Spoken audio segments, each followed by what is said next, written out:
Okay, Crouchy, who do you think is the biggest underdog of the Premier League this season? It's got to be when I'm playing for Liverpool and we played, Yeah. and then we lost 6-0.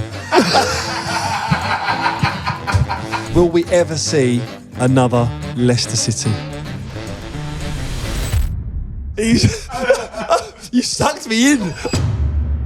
Hello and welcome to That Peter Crouch podcast with me, Peter Crouch, notorious SID with me. Yeah. No Chris Stark. Yeah. Chris is away. Yeah, he's abandoned us. He has a few trips, doesn't he? But he sort of times it normally quite good. Yeah, he does. He hasn't this time though. I'm back, stronger. Yeah. I've been away since. You're looking healthy, mate. Thanks, mate. Good trip. I had a lovely trip, yeah. Very kid-friendly, obviously half-term. Mm-hmm. Got some sun, which was good. The kids really enjoyed themselves. Yeah. Always find it hard to kind of entertain them, so I feel like you have to kind of take them away if you can and do something different. We managed to do that. Got a little couple of cheeky rounds of golf in. I knew you were going to get the golf in. Yeah. Play all right? I was up and down, to be honest. I could have been better. Yeah. Yeah, not to get too technical on it, but I've developed a fade instead of. I used to have a little draw, and I've developed a little fade. I don't know how's that. How can you just play golf and just the ball change flight? Well, you have got a soft draw. Did I? Yeah. No, yeah, Nice. that is your go-to. Well, that's what I thought it was. Yeah. Bizarre game. One lesson going to see our man. He'll fix it. Yeah, he'll fix it all for me. So you was away. A few other families was there. When you got a few other families there, it just takes care of the kids. When they've got kids, you can just park them, and it's like they were just in the pool. My kids are a good age now, Sid. Obviously, not as easy as yours at the moment, but like they're all pretty self-sufficient. Yeah, they're enjoying themselves, and me and Ab had a lovely time as well. But I have to say, it's good to be back. Yeah, it really is. Back stronger. Yeah. We're back in the Chumbawamba. we done one when you was away. Didn't like it was kind of it's difficult. It's not quite the same as when we're back together. Yeah. Obviously we'll have Chris back next week, but no, good to see you, mate. Okay, let's crack on then. All right, Sid. I just want to get into a few messages. Obviously, been away. Yeah. Got one here. This is regards to the donkey. We're rebranding the donkey. Obviously, we felt like it was a bit. It's a derogatory term if you're seen as a donkey, whereas we see it as a hard-working, loyal, a good animal, something good to be associated to, rather than something negative. Yeah. So here's the message. When me and my cousin were younger, we got into a big fight. This caused my dad and his twin sister to fall out and not speak for over 10 years, even though we all lived on the same street. At the time, me and my cousin both played for the local Sunday League team, with my team usually challenging for the title in Division 1 and his team lingering around mid-table in Division 2. In the same style as the 11s done on the pod, we gave him the nickname Thierry Donkey in reference to his lack of physical and technical ability, which at the time we all thought was hilarious. Over the years, the nickname stuck, and we still to this day refer to him as Donkey or El Donkey if we were putting Crouchy's style of Spanish twist on it. However, after listening to the last pod and agreeing that the term donkey should be associated with hard graft, loyalty, power, stamina, etc., I feel that we've been doing it wrong all these years. I'm looking forward to seeing Crouchy modernise the word on TV, and as an Aston Villa fan, I feel that John McGinn is the epitome of donkey. Not because of his large backside, but for the traits mentioned above. He'd be the perfect example for Crouchy to bring the word donkey mainstream. Love the pod, boys. Keep up the good work. It's Chumbawamba. That's from Alex. That's brilliant. I can see where he was going with this. I like this donkey, right? This in terms of this topic that we're doing, right, and bringing this to the forefront, because John McGinn there is a prime example of a classic donkey. Yeah, someone who epitomises all the work ethic and talent that a donkey possesses. Reliable, resilient, hardworking, strong, durable. Disciplined. Okay. So good, mate. Yeah, honestly, yeah. And that's what they are. And I'm glad you said this, all right, because we've got a few trophies here. So, obviously, someone like Alex there, for instance, instead of Player of the Year, we've got these trophies. I'd like to give them out to people that want to are on board with this donkey thing. Yeah. And you can award this to your donkey of the year. And we'll be sending these out to people, I believe, Ross. So if you want to be part of this donkey movement we've got going on, you can email peter.crouch@acast.com. I suppose the only add-on to this is getting this mainstream, is getting this on TV. Now, obviously, you are doing a lot of TV weekly. What's the chances? Well, my only problem is I think if you hear this out of context, I know, and I say, for instance, you know, a player is a donkey, people that don't listen to this podcast may think that could be derogatory. Yeah. There's a slight issue with that. I get what you're saying, because when it's clipped and put on socials like it is nowadays, it can twist it to there may be a backlash, but if you listen to this podcast, you know exactly what I mean. Yeah. But listen, it's just about easing it in. Yeah. Okay. All right. All right. One here about football nostalgia. We talked about this before, like, you know, the Barclays men. Yeah. But then it got us reminiscing. I think there's a podcast in this. 100%. Because I love reminiscing. I know you do as well, mate. Yeah. It's like, it's so good chatting about the old times and some of the stuff you grew up with, Italia 90. Yeah. Some of the early Premier League years, even previous to that, you know. Well, you blew me Ensley away. Division 1. You blew me away with the shirt sponsors. Oh, we done a little snippet on that. I love all that. I used to love all that. Message here from Phil. He says, when I heard you were thinking about doing a nostalgia pod, I couldn't help but think of all the great BBC ITV intros, past World Cups and Euros. Do you remember this classic from France 98? Who on earth came up with the idea of putting images of players in red wine? Right. So they're in a restaurant here, Sids, right? And every player, it's the year of the wine, is the year of the tournament. Yeah.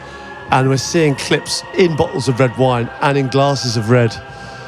So we've just seen, obviously, Pele scoring a goal, seen Gaza, we've seen, where was that there? Was that Zidane there as well?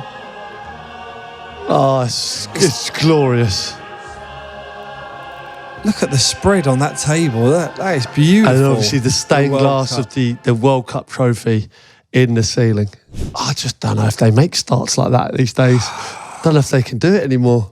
That's phenomenal. Normally, you normally see that nowadays is like the end of the tournaments. You know, like the end of the tournaments where they clip it all together and they put the music over the piece as well. They're the ones that come out really well. But that was that on every episode? Was that on every start? I think it was every start. Every start of the coverage. Yeah, that's really good. Phil's nailed it there, hasn't he? Absolutely nailed it. Thanks a lot, Phil. Right, moving on to losing the office. We talked about this before. Obviously, like, you know, has anyone lost the office? This is unnamed. Yeah. That means I'm worried about this. I'm worried about him. Yeah. Well, the thing is, if you lost the office, you don't want to put your name associated to it, because, you know, for obviously when you come to get another job, you know, if it's on your CV that you've lost the office, I mean, it's like, it's not bad. You know, I mean, you struggle because with regards to like Ten Hag, obviously being sacked recently, you know, that is a more public event, whereas here now, you wouldn't know if you'd lost the office, would you? No. But anyway, he said, I've lost the office and my dignity. In my 20s, I lost the office, and to this day, nearly 10 years later, nothing is better. Being single with newfound confidence in my 20s, I was seeing two girls at the same time, both very casual, and I worked with both. Oh, no. Oh, needless to say, during a staff meeting, this was found out. Oh, no. Oh, my God. This was in front of the whole team. And when I left the office to speak with my manager, one of these girls took the role of icebreaker by saying, well, that won't take long. He only lasts 5 seconds. She's bitter, mate. She's bitter. It's one of those things. To this day, anytime I need to speak with anyone, this is said. Any help? No wonder it was fucking anonymous. It should have just been from the 5 second man. Oh, no. Overconfidence here in the office place? Yeah, I mean, you don't shit on your own doorstep, do you? Oh, Jesus Christ. Any help? He's found himself in a difficult predicament there. Yeah. I think he's become complacent, overconfidence, feeling he can potentially do whatever he likes. And unfortunately, it's come crashing down on him there. And I don't think there's any way back in that office, is there?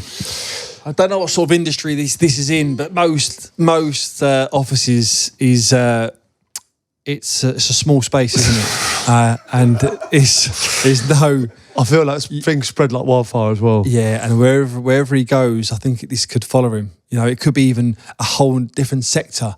And it's like offices, Christmas drinks or drinks, and they'll be like, "Oh, you got a thingy working for you." 5 second man. Hey, the 5 second bullet. 5 second. Yeah, listen. I think if we've learned anything on this podcast, it's about the art of bouncing back. Yeah. Coming back stronger, Chumbawamba. You get knocked down, you get back up again. I think what you got to do is carry on, work hard, shake off the tag, and keep going. I think you're only as good as your last performance. Yeah. So,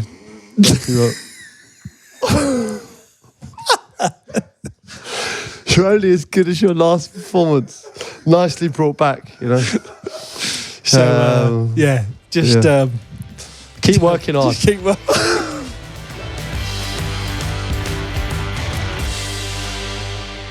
Right, let's get into it, Sids. Yeah. On today's podcast, we're talking about the underdog. Only because I feel like even this podcast at times, has been seen as an underdog, and I think people celebrate that, like certainly in England, we love it, right? Yeah. I'd say maybe over the course of our careers, we may have been classed as that. Certainly I did, when I kind of got to a certain level. I don't think anyone kind of saw me succeeded, do you know what I mean? And I think even when I was a young lad and felt like I was always permanently trying to be 100% the underdog, do you know what I mean? And I think that's kind of stood me in good stead, really, because it kind of made me the person that I am today. Yeah. And I think some of the stories that we've had, obviously, I was a famous quote on this podcast that I said Stoke could be the only team to ever beat the Barcelona team of Messi, Iniesta, Xavi, and Busquets. Yeah. On a Tuesday night at Stoke as well. You'd have to be a Tuesday night at Stoke. Yeah. Maybe I maybe spoke a little bit out of turn there. Yeah. Because they were very good, and I saw it went pretty viral. And it was just one of those things that maybe, with hindsight, maybe they would have beaten us. But what I was trying to say is we would have had a shot at unsettling them. Yeah. And I think there's a couple of, Burnley again, when I finished another underdog team, really. I look at the teams now, like I would say Brentford, Brighton, kind of underdog stories, really. That, top half of the Premier League, doing well. But I mean, we have absolute belters. Nothing bigger, really, than the Leicester City Premier League triumph of 2015-16. Huge, yeah. I think this is a great topic, because I think it resonates with everyone. Like, whether it's individually or as a team thing. So, like, individually, what you said there, like you growing up, and obviously we know the story with the football and it becoming a pro with yourself, and the same as me. I think that there was that likability with us where people wanted us to do really well, whether it's our academy managers or school teachers, and just us not define getting there, but it wasn't an easy journey, was it? So I think individually we've all got that, and people listening will all resonate with this.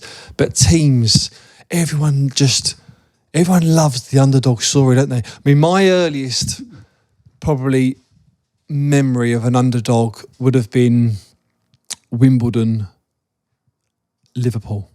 Oh, right. 1988 FA Cup. Yeah, FA Cup final, No one had them winning that. The great Liverpool team of 88. And they did. Yeah. They overcome it. Then it goes into, there's loads along the way, isn't there? But the Leicester one that you just said there, for a Premier League, I don't think that can be beaten. 5,000 to 1 start of the season, right? And I'm around quite a few Leicester fans. Obviously, like we know Serge from Kasabian right now. Yeah. A lot of his pals, and I was very friendly with them at that time as well. And they, a couple of they have bets on the Premier League every season. Tenner, and then it gets to the stage where you feel like it could happen.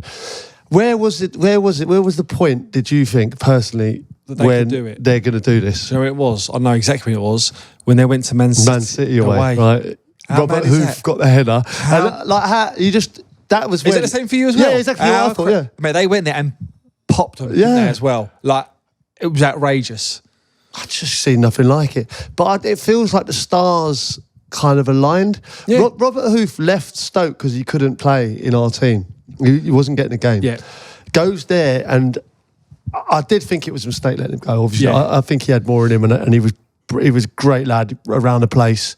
But then to come over with a Premier League, winners medal, every single player in that team, Mahrez just he set the world alight that season. Vardy, everything he touched, even the midfield, like Kante was just playing like two men.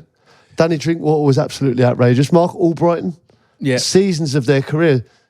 All like no world beaters, all like top class players, but no sort of superstars, was there? Obviously, they've got Kante's gone Mahrez, on. Kante, they've and gone on Vardy to was levels. kind of like the spine. But the two centre halves as well. Yeah, phenomenal. Absolutely. Do you know what gets me with that one is that squad, not even that team, that squad, and Ranieri as well. Like there was nothing.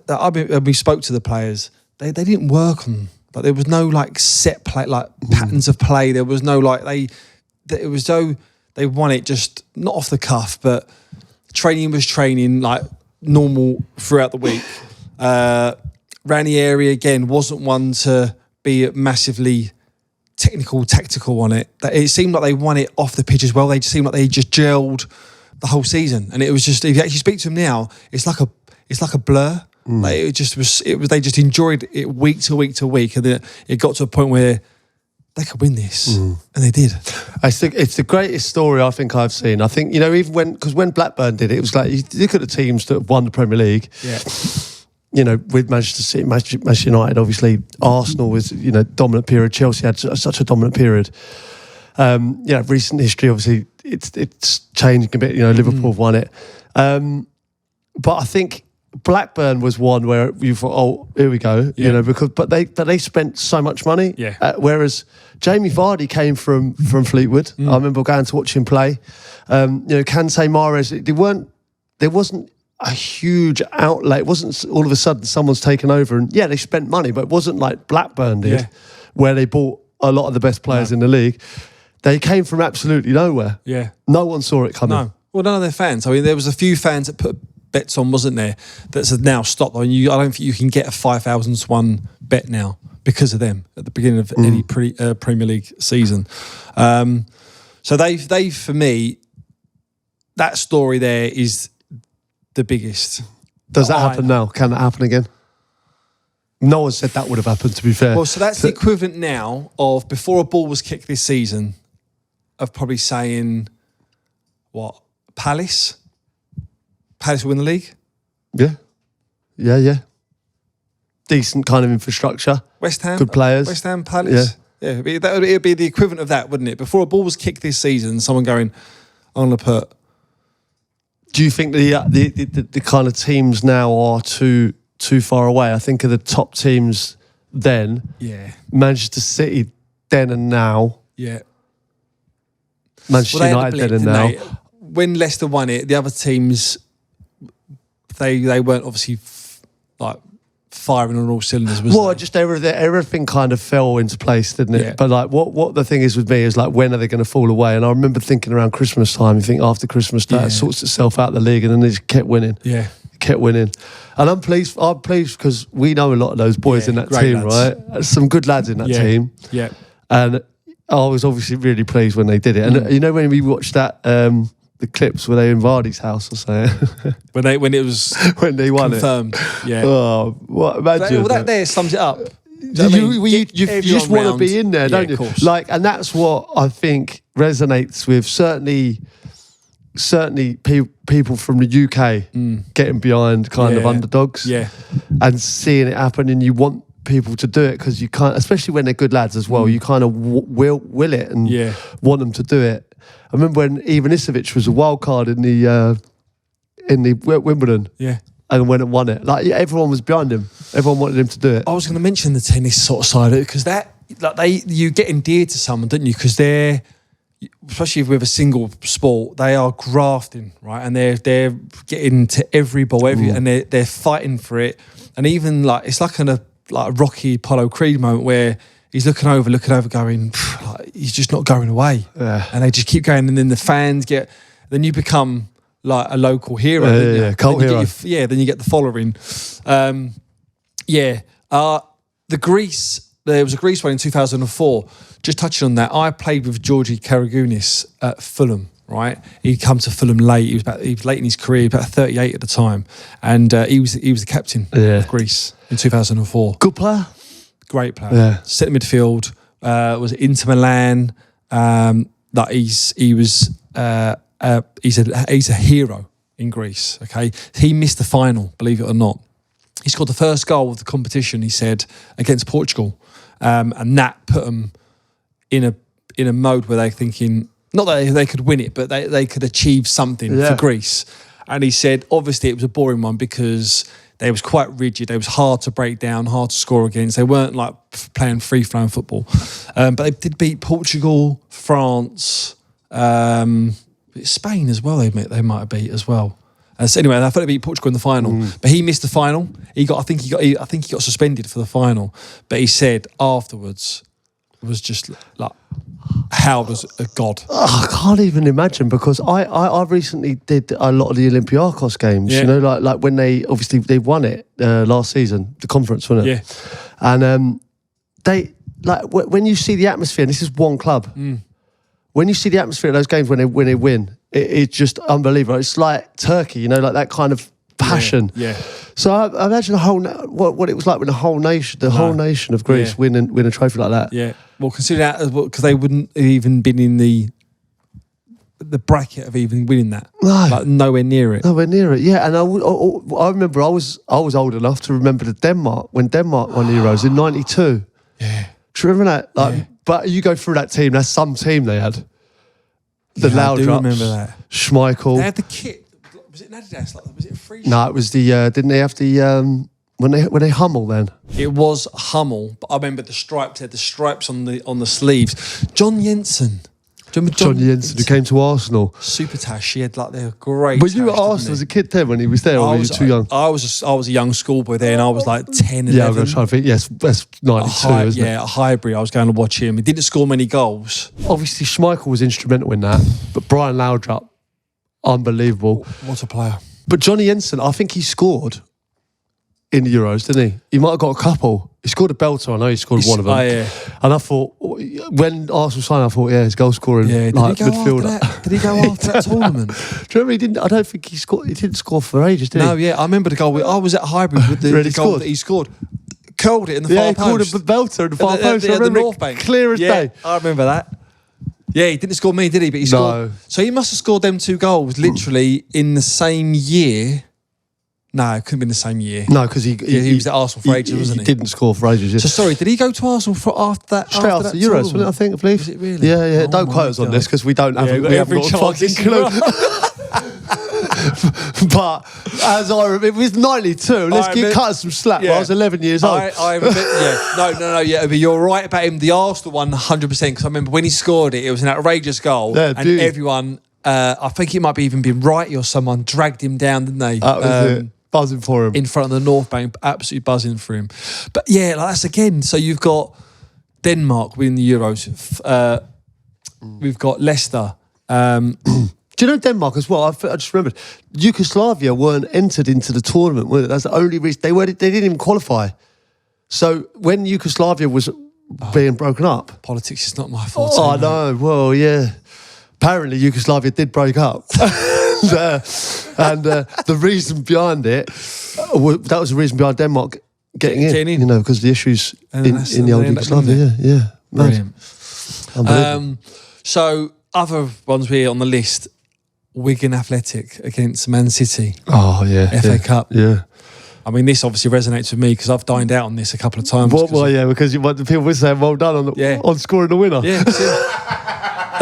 Seriously, they did. Do you get Ben Watson off a lot? Obviously, when I had my hair shaved off, I was in the States. I've said this on the podcast before, and they said someone's got to me and gone, "Hey man, what was it like to score in the FA Cup final? And you just lie.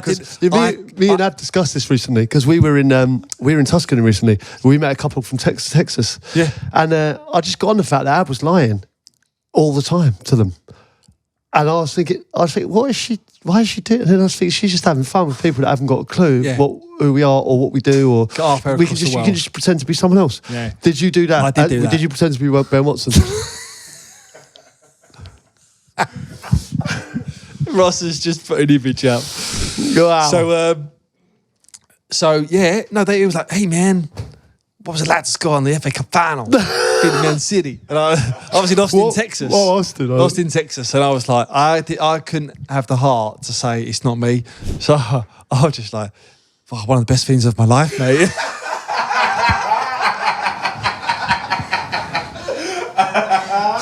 But the thing is, you could have said, yeah, it was great, mate. Yeah, well done. But you've gone that extra bit. One of the best days of my life. I'd had a few bevies as well. We was in a bar and he got me a pint. Did he really? Got me a pint. So shout out to that fella. Oh. But it's happened a couple of times. Wow. That's a weird. I've had recently, quite a few times. It's quite often Americans as well. Yeah. Calling me Stevie Crouch. Steve Crouch. Yeah, I don't know where they've gone there. I don't know what. I think they've just seen Liverpool and in their brain, the first person they think of is Steven Gerrard, but they kind of know me from Liverpool, so I reckon they've Stevie Crouched me off. I don't know. That's the only thing. They might be. Ross has just pulled out that it could be Stephen Merchant, which is probably makes more sense. Going back to the Ben Watson one, did you know that me and him took a referee out in a Premier League game? You can get it up on YouTube. Just put Steve Sidwell, Ben Watson tackle. So there he is, number 8. Right, so you've gone in for a slide. What a chances of that? Is it Lee Probert? Lee Probert, yeah. Do you know? That's unbelievable. He's not. He's gone down as well. Honestly, for the audio listeners here, describe it, Sids. So this is a Wigan away. Look at this. So I say that's more you than him. It's on the halfway line, and we're both going to go in for a 50-50. And I actually think that the referee's going to move out the way, but he stops, and I go through the back of him, and Watto goes through the other side. Do you know what? He waves a red card there to one of the Wigan players as a bit of banter. I think we actually put him out for the season. He was out with an Achilles injury, yeah. He actually got his own back on me. He sent me off the season after. If you put him out for the season, feels like the Roy Keane, Alf-Inge Haaland, isn't it?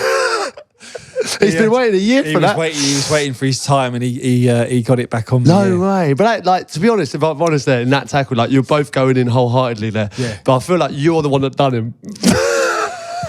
You've come flying in from behind and done the ref there. That's interesting. That. Yeah. Oh, we've gone off piece there again. Yeah. Well, at least they can't say that you've never been seen in the same place before, because there it is. There you are.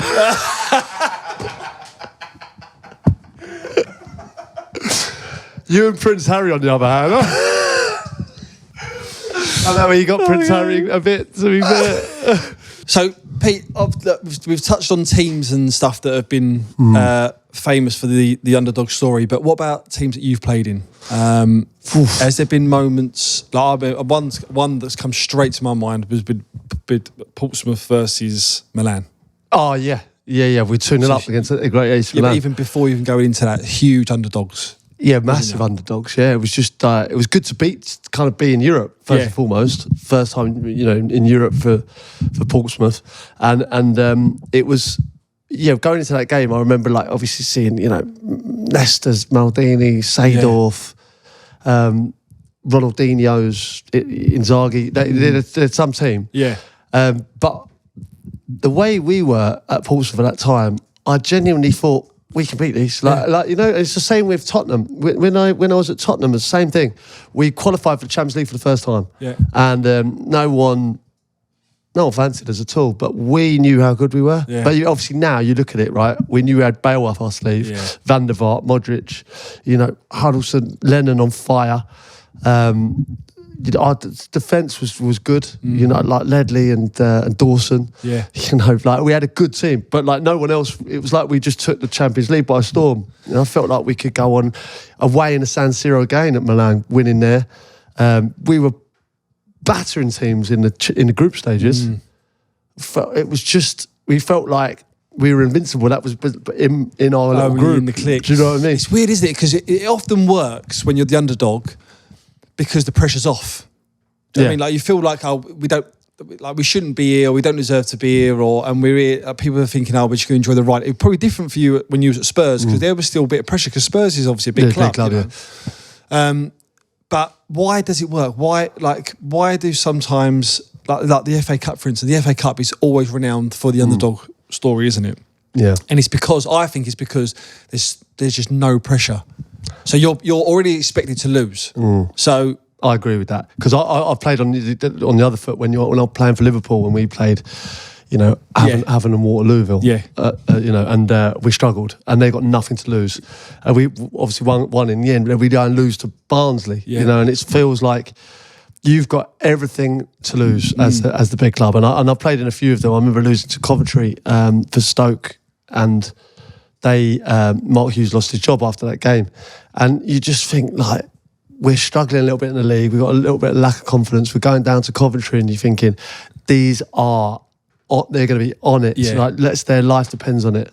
And, we're 1% lower than we should be, and you can come unstuck. And, I've been on the other side of that, where you go and, giant killing. I remember being at QPR my first season, and I think the invincible Arsenal team came to town, left us off this road in the FA Cup, and I thought, so we got these. really, Yeah, I thought, I hit the bar in the first minute, and then we lost 6-0.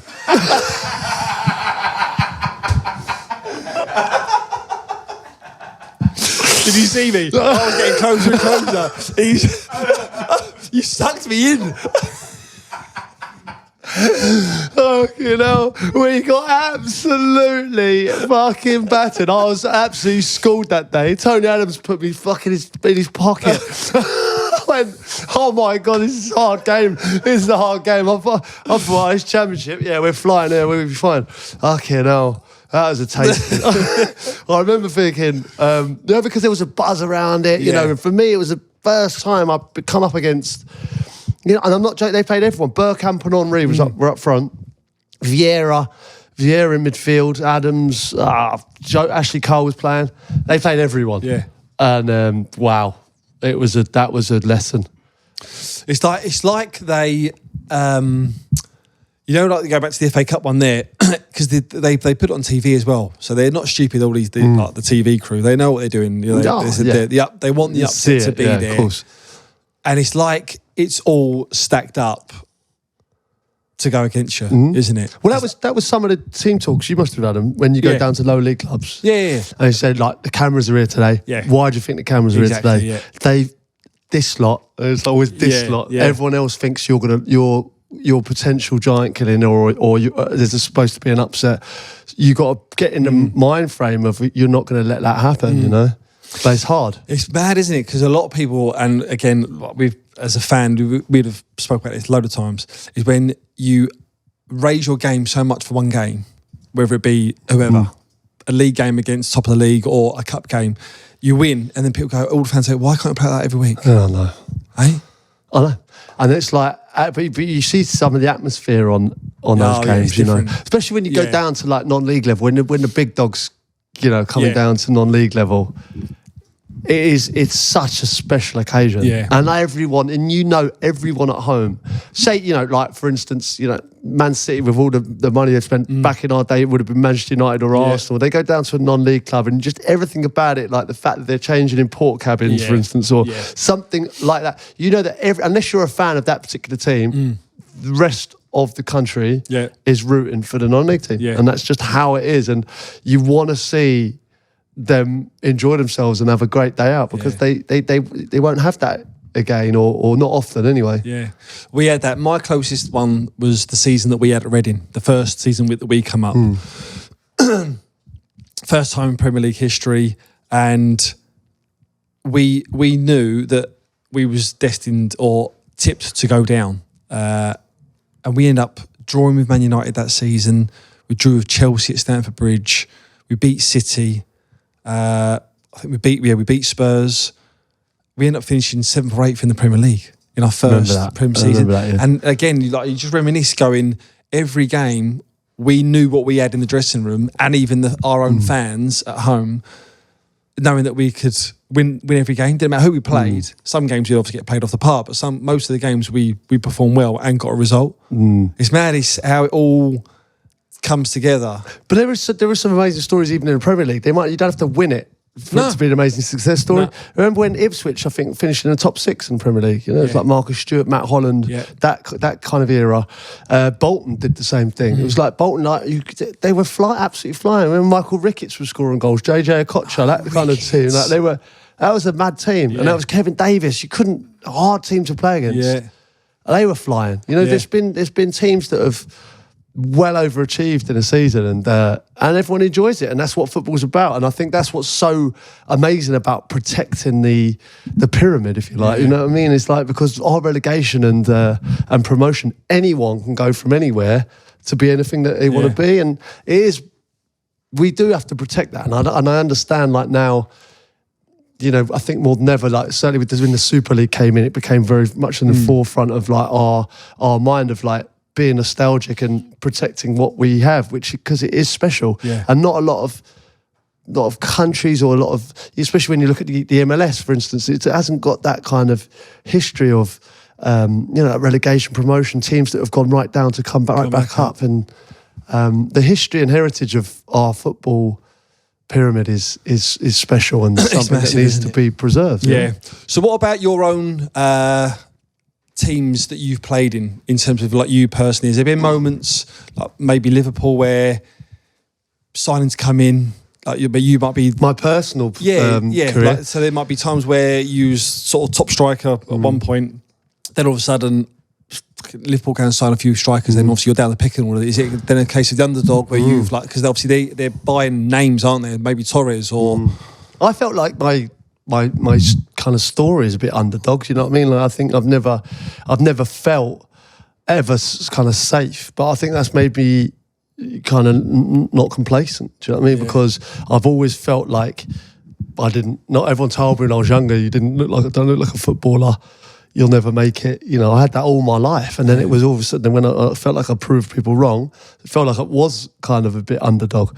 And then obviously the higher you go, it's like, well, he's not going to reach that level. And then when you try and you get past that as well, obviously, certainly when it was Liverpool and I didn't score for ages, obviously that was very much, and then I kind of overcame that. And then it was playing for England, very much again, kind of underdog. I felt like I had to score in every single game. And I felt like you have to overperform because you're seen as, you know, not. And then you become, you know, I ended up being really kind of well liked playing for England because no one thought I could do it, and then I did, and then it was like, fucking hell, and like, banging in goals, you know what I mean? But I felt like I was overperforming. I think if I was kind of a normal type player, I wouldn't have had to have scored as many goals as I did. But the fact that I did score goals, that kind of like felt like every time I played, that kind of kept me in there. Yeah. But I felt like I had to overperform to stay just in the squad.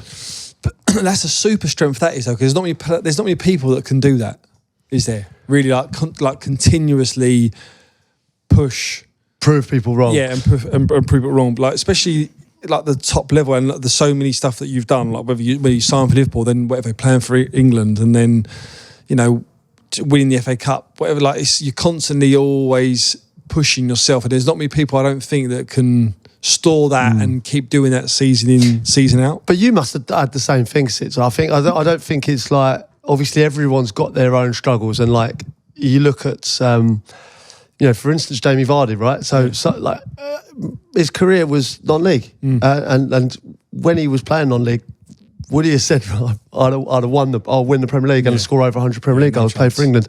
Do you know what I mean? Like, I think everyone's got their own story, and I think anyone who's made it, certainly to a level where you're playing the Premier League, has proved people wrong, right? And I think, how many players did we know growing up? Yeah. And I think this is good advice for young kids, is like, not to give up in it, you know, because how many talented players did we see that Loads. didn't have the mentality, or maybe got a couple of knocks and thought, maybe this isn't for me, and it's easy to give up. Yeah.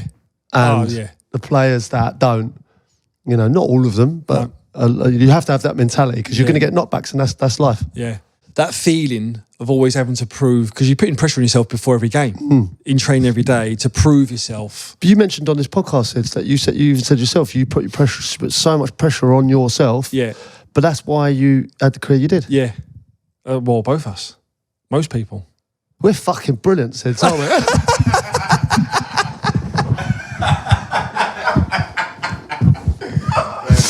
Aren't we? Fucking hell. Some losers out there, but we're fucking great. Cheers to that.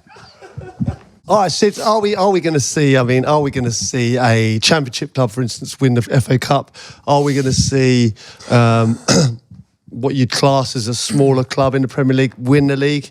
Are we going to see that again, or is those days gone? I think it's getting more and more difficult. I think the money that's coming in now, the players that are being... I think the gap is closing, I think, from the top 4 or top 5 or 6 to the rest of the Premier League. But you can never say you can see someone outside the top 6 win the Premier League. I don't think, not at the minute. I don't. Now, will it happen again? It probably will do, but... Champions League? Bayer Leverkusen obviously were, you know, pipped Bayern Munich last year. Didn't pip them, they stormed it, really. Yeah.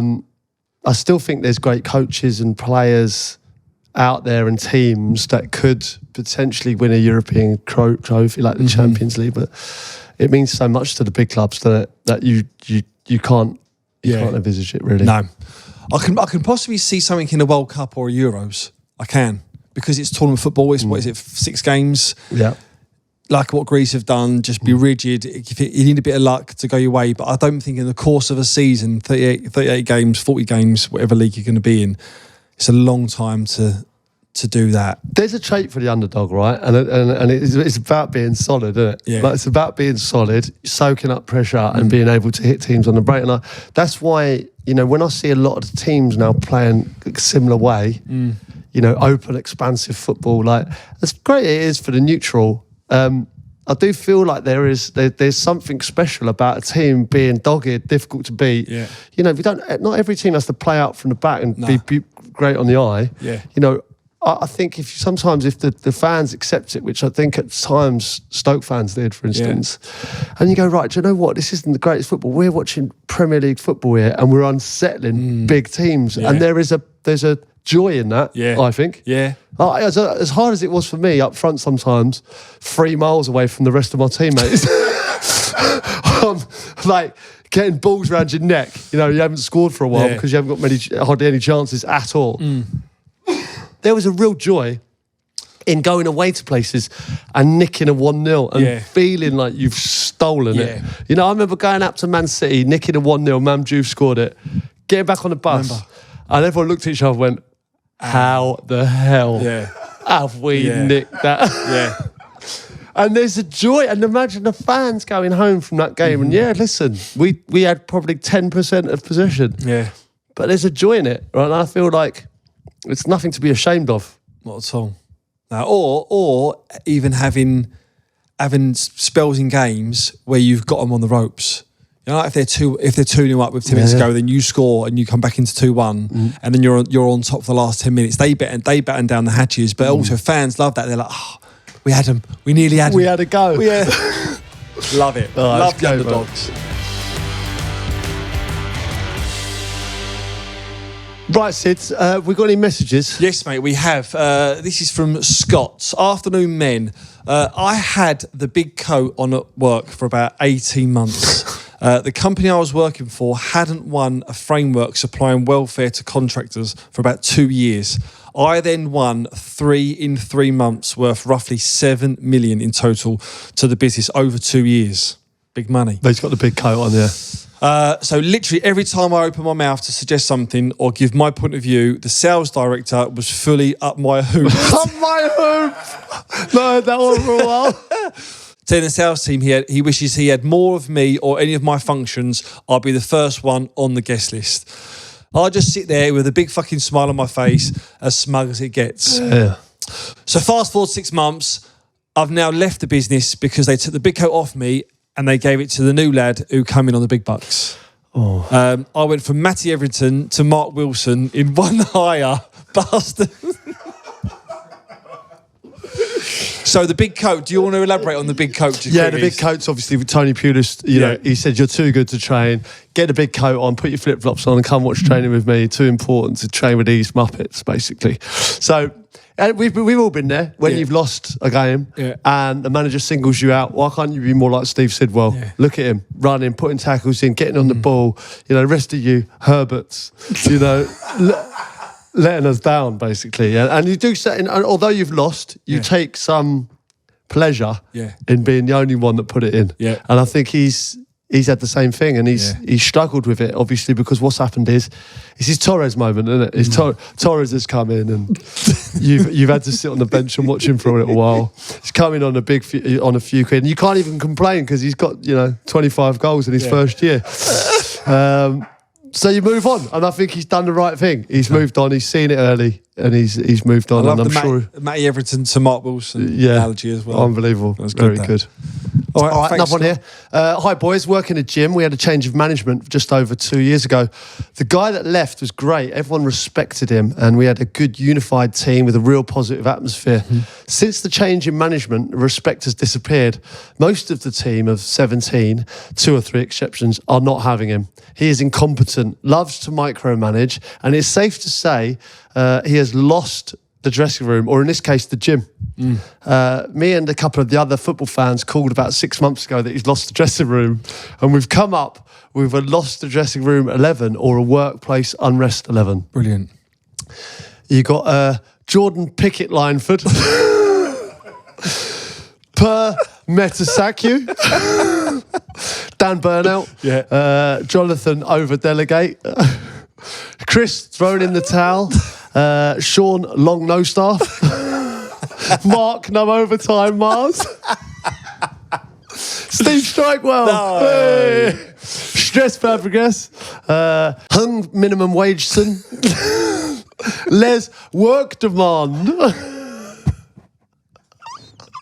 Coach Toxic Tuchel. Brilliant. Oh shit! Love he that. really has lost the workplace. Simon, there. that's class. Well done, Simon. Fantastic, and I'm sure you'll get a good manager in soon, mate, and you'll move up the gym table. Well, Sids, enjoyed that as always, mate. Yeah. Fantastic. The underdog, eh? Yeah, always good to reminisce on times. We love the underdog story. My favourite film is Rocky, to be fair. And is it really? Yeah, I think there's always a Rocky moment in all of us. So long live the underdog. Agreed. See you next time, guys.